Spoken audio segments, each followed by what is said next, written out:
cost me $50. And I didn't know much about online marketing back then. So I just used my personal profile to promote it. I didn't spend $1 on ads. I didn't have any fancy anything. And I just kind of had a landing page and my socials, and then it kind of sent them emails. And so my course was every day for 30 days, I would tell them how I created this habit of, exercising every day and how you could apply that to all of these other things in your life. And about halfway through the course, which was literally, I would just write them an email every day and be like, this is what you need to do. And halfway through, they were like, I asked for feedback and they're like, this is amazing. This is transformational. But it would be better if you did video. And I was like, okay. So then halfway through, I started doing video.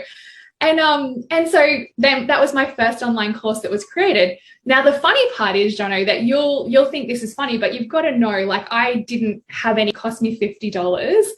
And I didn't know much about online marketing back then. So I just used my personal profile to promote it. I didn't spend $1 on ads. I didn't have any fancy anything.